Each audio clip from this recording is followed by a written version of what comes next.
siap. Mulai. Dah cukup. Baik, terima kasih. Gimana kabarnya teman-teman? Baik. Siang-siang ini tetap harus semangat ya buat belajar. Sebelum kita mulai ke materi, presensi terlebih dahulu ya. Ahdan Solihin, Radin. Alifa, Alifia, Dani, Hadir. Dika, Emailda. Jadi yang nggak berangkat satu orang ya. Alifia, izin. Oke, untuk kompetensi dasar pada pembelajaran kali ini yaitu menganalisis strategi perlawanan bangsa Indonesia terhadap penjajahan bangsa Eropa yaitu Portugis, Spanyol, Belanda, dan Inggris sampai dengan abad ke-20. Tujuan pembelajaran pada siang hari ini yang pertama, peserta didik mampu menjelaskan dan menganalisis latar belakang serta strategi yang digunakan rakyat Aceh, Demak, Maluku dalam melawan Portugis, rakyat Minahasa dalam melawan Spanyol, dan Mataram Islam, Banten, Goa dalam melawan Belanda. Yang nantinya peserta didik mampu membuat mind mapping terkait perang Diponegoro, perang Padri, perang Bali, perang Aceh, dan perang Badar serta perang Maluku. Lanjut, masih ingat gak materi minggu lalu kita mempelajari apa aja yang melawan perlawanan terhadap Spanyol dan perlawanan terhadap Portugis siapa aja? Aceh, Demak, Maluku, dan Spanyol rakyat Minahasa. Oke, untuk faktor yang menyebabkan Aceh itu kalah melawan Portugis apa aja? Persiapan kurang optimal. Ya, terus ada lagi? Persenjataan yang kurang. Ya, komunikasi. Terus Persenjataan yang kurang. ya, satu lagi. Konflik internal kerajaan Aceh. Oke, ketika Ternate melawan Portugis itu kan dipimpin oleh Sultan Gagula. Nah, Sultan Gagula ini memiliki strategi perang dan berhasil dalam melawan Portugis. Nah, strategi perangnya apa aja? Mengepung benteng pertahanan Portugis. Oke, mengepung benteng pertahanan Portugis. Oke, untuk materi selanjutnya kita akan mempelajari tentang perlawanan terhadap Belanda. Nah, sebelumnya buka dulu bukunya LKS sama buku paket, dibaca-baca dulu, nanti baru kita lanjut ke materi. 10 menit ya teman-teman. Sudah selesai belum bacanya teman-teman? Sudah. Oke, kita lanjut ke sini. Nah tadi siapa yang membaca tentang perlawanan Mataram Islam melawan Belanda? Nah kira-kira ini tokohnya namanya siapa? Siapa? Sultan Agung. Oke. Ya, perlawanan Mataram Islam melawan Belanda yang pertama dipimpin oleh Sultan Agung. Nah, Sultan Agung ini merupakan Raja Mataram Islam di mana dalam masa kepemimpinannya itu Mataram Islam sampai ke puncak kejayaan. Nah, alasan mengapa Sultan Agung melawan Belanda itu yang pertama adanya monopoli yang dilakukan oleh VOC. Yang kedua, menghalangi kapal-kapal dagang Mataram yang akan berdagang ke Malaka. Yang ketiga, menolak untuk mengakui kedaulatan Mataram. Dan yang terakhir, keberadaan VOC ini mengancam kemajuan Pulau Jawa.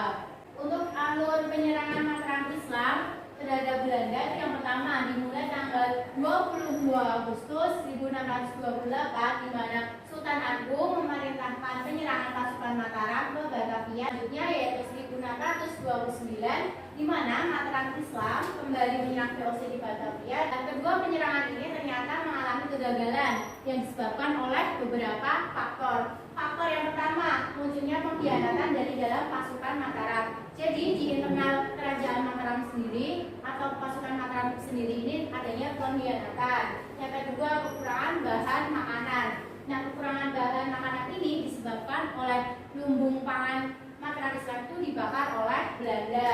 Yang ketiga, jarak Mataram dengan Batavia yang terlalu jauh dan terjadinya penyakit pes. Kelima, VOC menggunakan taktik perang parit. Perlawanan Mataram Islam yang pertama dipimpin oleh Sultan Agung. Yang kedua Raden Mas Said. Nah, latar belakangnya kenapa terjadi perlawanan Raden Mas Said terhadap Belanda? Karena setelah Raja Mataram Islam yaitu Sultan Agung turun tahta dan diganti oleh raja-raja selanjutnya. Ternyata raja-raja selanjutnya itu kurang cakap dalam kepemimpinannya. Hal ini membuat VOC itu semakin menekan jalannya pemerintahan Pakubuwono II dan dianggap malah dia bersekutu atau berkomplotan dengan orang-orang Cina, dan pada saat itu orang-orang Cina juga melakukan pemberontakan. Nah, karena tujuan dia itu bekerjasama dengan Cina itu mengakibatkan Raden Mas Saleh sakit hati sehingga merencanakan dalam perlawanan VOC. Nah, berakhirnya perlawanan Raden Mas Saleh ini ditandai dengan perjanjian Salatiga. Selanjutnya Mataram Islam ketika melawan Belanda dipimpin oleh siapa? Ada yang tahu ini kotanya siapa? Pangeran Mangkubumi. Oke, pada tahun 1745 Pakubuwono II itu kayak mengadakan sayembara. Siapa yang bisa menangkap Raden Mas Saleh akan mendapatkan hadiah. Nah, namun ketika dia sudah berhasil, malah hadiahnya itu tidak ditepati. Kekecewaan itu lalu Pangeran Mangkubumi bergabung bersama Raden Mas Saleh untuk melawan VOC. Pangeran Mangkubumi melawan VOC itu ditandai dengan adanya perjanjian Giyanti. Ada yang tahu isi dari perjanjian Giyanti? Timur Surakarta. Oke. Nah, selanjutnya perlawanan rakyat Goa melawan Belanda. Diketahui bahwa pusat kerajaan Goa letaknya itu sangat strategis untuk melakukan perdagangan dan sikap kerajaan Goa yang sangat terbuka. Nah, dengan sikap kerajaan Goa yang sangat terbuka ini, menurut teman-teman, apakah dia juga terbuka dengan Belanda? Tidak. Kenapa? Karena kerajaan Goa anti terhadap monopoli perdagangan. Ya. Nah, untuk itu apa sih upaya VOC agar Goa dapat ditaklukkan melakukan blokade terhadap pelabuhan Sumbakopu tetapi gagal. Kapal-kapal VOC merusak dan menangkap kapal-kapal pribumi maupun kapal-kapal asing lainnya. Nah, ketika perlawanan rakyat Goa melawan Belanda, ada yang tahu dipimpin oleh siapa? Siapa? Sultan Hasanuddin. Oke, Sultan Hasanuddin itu menentang keras adanya monopoli perdagangan yang dilakukan oleh VOC. Usaha yang dilakukan, benteng pertahanan mulai disiapkan di sepanjang pantai. Yang kedua, beberapa sekutu Goa mulai dikoordinasikan. Dan yang ketiga, semua persiapan untuk melawan kesewenang-wenangan VOC juga mulai dipersiapkan dengan matang. Sementara itu, VOC melakukan politik divide et impera. Ada yang tahu politik divide et impera itu apa? Oke, beberapa serangan VOC ternyata berhasil ditahan oleh Sultan Hasanuddin. Tapi dengan pasukan gabungan disertai peralatan senjata yang lengkap, VOC berhasil mendesak pasukan Hasanuddin. Berakhirnya perlawanan rakyat Goa melawan Belanda ditandai dengan perjanjian Bogayat. Ada yang mau berpendapat isi dari perjanjian Bogayat? Goa mengakui hak monopoli VOC. Ya. Semua orang barat kecuali Belanda harus meninggalkan Goa. Goa membayar biaya perang. Nah, dengan adanya perjanjian Bogayat ini menurut teman-teman itu merugikan Indonesia atau enggak? Iya.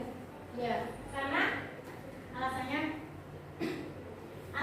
karena tadi Goa harus bayar perang, terus Goa juga dikuasai oleh Belanda. Tentunya nantinya di kerajaan atau di wilayah Goa ini sendiri akan dijadikan yang namanya monopoli perdagangan. Perlawanan rakyat Banten melawan Belanda.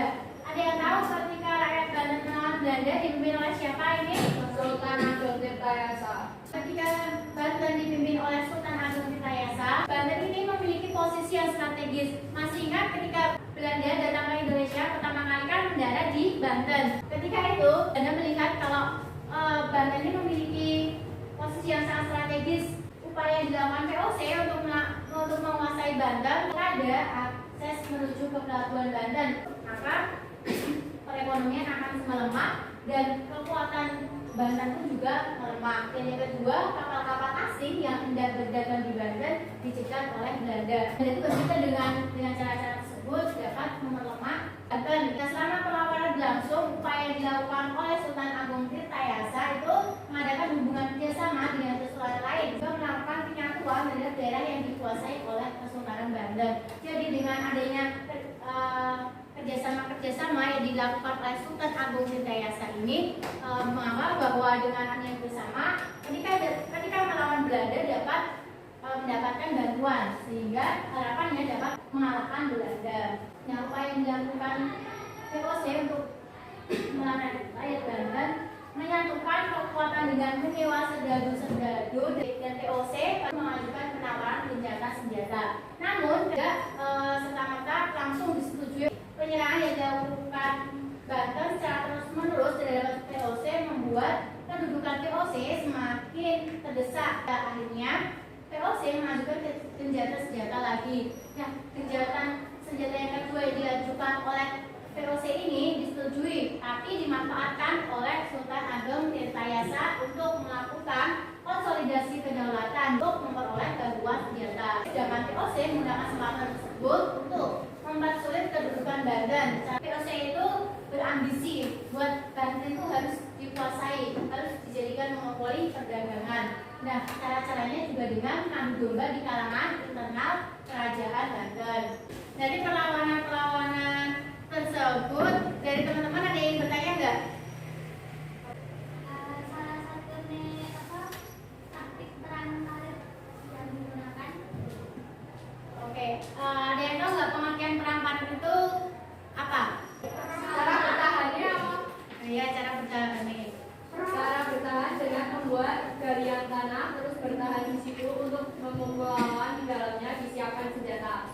Nah, jadi taktik perang parit ini tadi kan faktor yang mempengaruhi masyarakat Islam atau Sultan Agung itu kesulitan untuk melawan Belanda, salah satunya karena VOC itu melakukan taktik perang parit, yaitu dia menggali lubang panjang. Nah, di dalam situ mereka membawa kayak senjata kayak tembakan atau bom atau apa. Nah, jadi ketika dia melihat ada musuh yang mendekat, mereka langsung membunuh mereka. Dan seperti yang Kak jelasin di depan tadi, kalian nanti berdiskusi untuk membuat mind mapping terkait yang pertama perang di Ponorogo, perang Padri, perang Banjar, perang Aceh, sama perang Bali dan perang Maluku. Isinya adalah latar belakang, strategi perang, akhir perlawanan. Nanti kelompokan membuat kelompok nama. Ini salah satu nanti 6 ya, jadi 6 kelompok. Sekarang berkelompok dulu jadi 6 kelompok. Depan belakang dulu.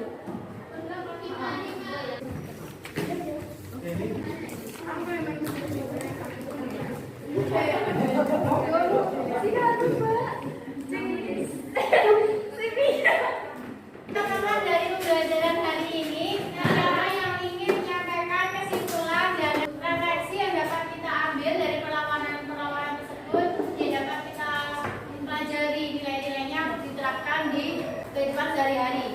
Apa aja?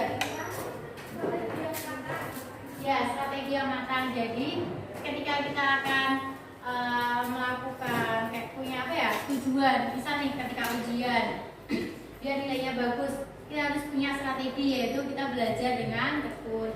Jangan mudah terpengaruh. Ya, jangan mudah terpengaruh, karena tadi kan dengan Belanda melakukan politik Dewi dan Impera atau politik adu domba, yang pelajaran yang dapat kita ambil, kita nggak boleh terpengaruh oleh informasi yang belum jelas kebenarannya.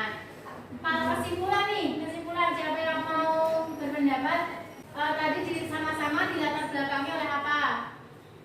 Monopoli perdagangan. Jadi perlawanan terhadap kolonialisme dan imperialisme dilatar belakangi oleh monopoli perdagangan mengakibatkan banyaknya perlawanan-perlawanan. Karena rakyat Indonesia sendiri itu tidak menginginkan adanya monopoli perdagangan yang dilakukan oleh VOC, sehingga sama-sama melakukan strategi untuk menyerang.